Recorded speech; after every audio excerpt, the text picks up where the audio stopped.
Antes de ingresar al tema de las discusiones jurídicas, vamos a hacer un breve resumen de lo que es el discurso jurídico, llamado también lógica jurídica, que es una parte muy importante dentro de la argumentación jurídica, ya que de ella depende el cómo llevar la profesión de abogado. La lógica jurídica, mediante argumentos persuasivos y convincentes, trabaja para que los jueces decidan sobre un hecho, si una persona es culpable o no. El lenguaje jurídico es propio del derecho porque manifiesta una construcción argumentativa totalmente racional. El discurso argumentativo se fundamenta en la necesidad de consolidarse como un método científico de interpretación y de aplicación universal, basándose por un lado en la articulación lógica con cierta estabilidad y por otro lado en la flexibilidad discrecional dentro de la terminología jurídica. Así, la teoría de la argumentación jurídica propone un discurso lógico, discrecional y seguro. Podemos establecer varios tipos de argumento, pero hoy nos vamos a centrar en los argumentos teóricos y en los prácticos. Los teóricos son enunciados que establecen en qué creer, un tipo de argumento descriptivo, si algo es verdadero o falso, o cómo debería ser. Los argumentos prácticos son enunciados directivos que establecen bases de cómo es, si es algo bueno o malo, es decir, establecen juicios de valor.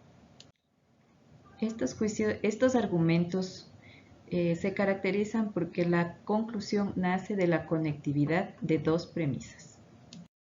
Dentro de la argumentación jurídica tenemos a varios exponentes. Entre ellos está Robert Alexy. Él aboga por el discurso jurídico, por falta de seguridad del discurso práctico. La debilidad en su forma y reglas no garantiza la seguridad jurídica. Para Bieckberg, el derecho no puede sistematizarse porque lo desnaturaliza. Palerman. Este contribuye dentro del discurso jurídico al racionalizar en las esferas de la moral, el derecho político y otras. Prácticamente la solución al caos está en el derecho vigente. Stephen Toulmin. Este autor señala que el discurso jurídico es un foro ideal para la práctica y análisis del razonamiento, superando todo ambiente de debate social. Habermas sostiene un modelo denominado comunidad ideal.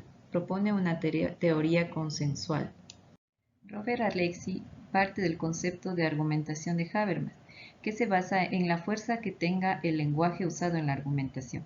Para este autor se requiere de un desarrollo cognitivo que garantice un sistema de descripción que precede a toda argumentación y complementa con la propuesta estructural de Toulmin en razones de respaldo, garantía y pretensión. Manuel Atienza, en su obra Cómo analizar una argumentación jurídica, nos presenta las características específicas del discurso y las prácticas en el derecho. Estas son que debe ser universal, debido a que es común en las diferentes ramas del derecho. Debe ser instrumental. Su elaboración crea el instrumento por medio del cual el individuo expone sus derechos y los contrapone en la práctica jurídica. Es necesario, porque el proponente manifiesta y toma alcance dentro de un proceso jurídico. Es racional, porque su estructura se compone de un conjunto de razonamientos que componen un solo cuerpo argumentativo que se manifiesta sobre algo particular. Es formal, porque permite las manifestaciones del derecho a cualquier persona. Es dinámico porque se fusiona en forma de esquema argumentativo y se potencia. Es público porque la expresión de los razonamientos es conocido también por la contraparte y por diferentes tipos de auditorios. Dentro de la teoría de la argumentación jurídica tenemos varios exponentes. Algunos son conocidos como los precursores, que tuvieron vigencia en la década de los 50, luego de la Segunda Guerra Mundial. Aquí se determinó los juicios de Nuremberg, que marcaron un antes y un después en la justicia. En el derecho, todo lo que estaba justificado en la ley, lo que quiere decir que todas las atrocidades y las acciones aberrantes estaban dentro de lo legal. Por esta razón, el derecho debe conectarse a la moral y respeto al ser humano. Hoy, en los estados constitucionales de derecho, en pro del respeto al ser humano, se establece que todo argumento jurídico debe estar argumentado, justificado y motivado. Teoría de los precursores.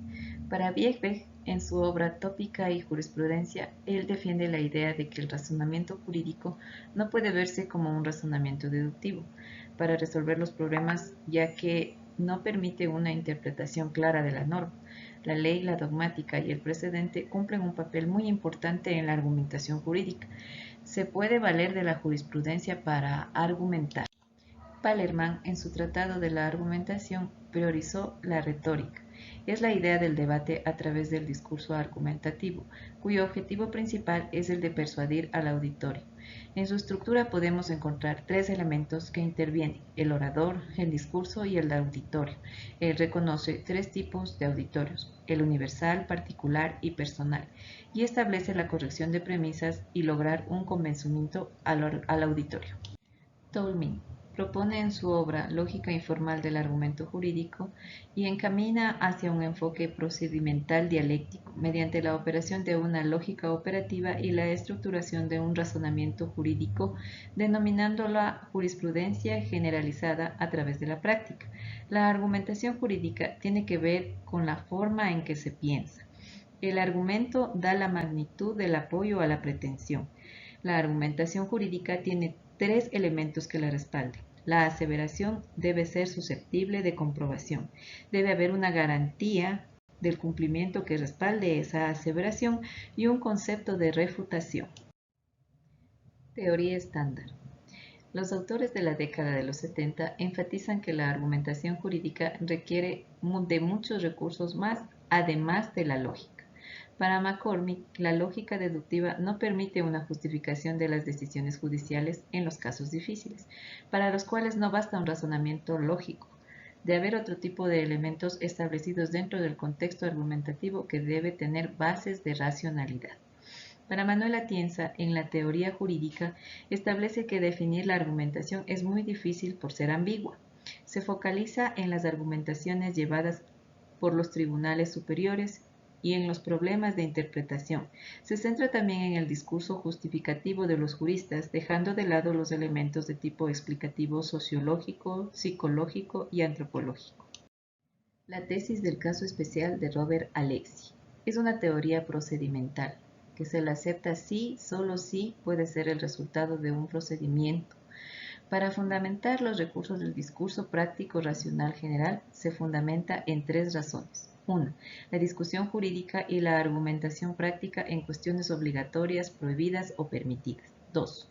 Los discursos jurídicos y el práctico general surgen de la pretensión de corrección, es decir, dos discursos.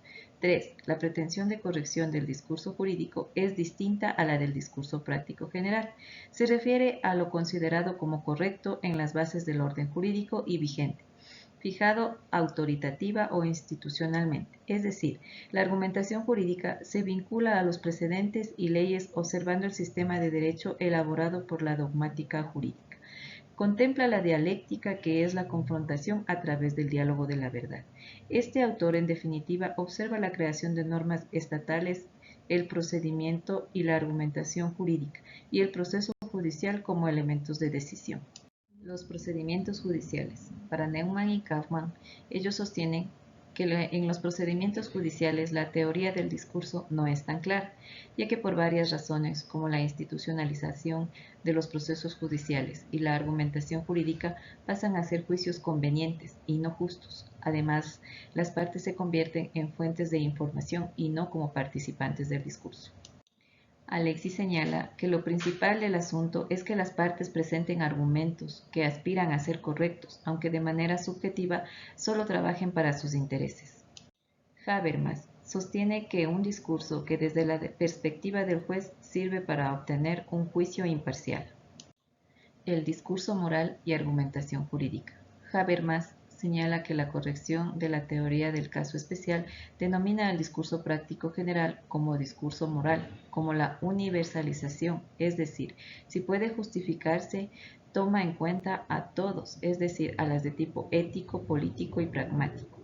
Las razones éticas y pragmáticas son imprescindibles en el razonamiento jurídico. El discurso práctico general. Habermas indica que el discurso jurídico no se puede concebir como un subconjunto de la argumentación moral. Alexy el discurso práctico general contiene razones éticas, morales y prácticas que están conectadas. La diferencia entre discurso jurídico y discurso práctico general es que los segundos no dependen de razones institucionales como la ley y el precedente, que son fundamentales.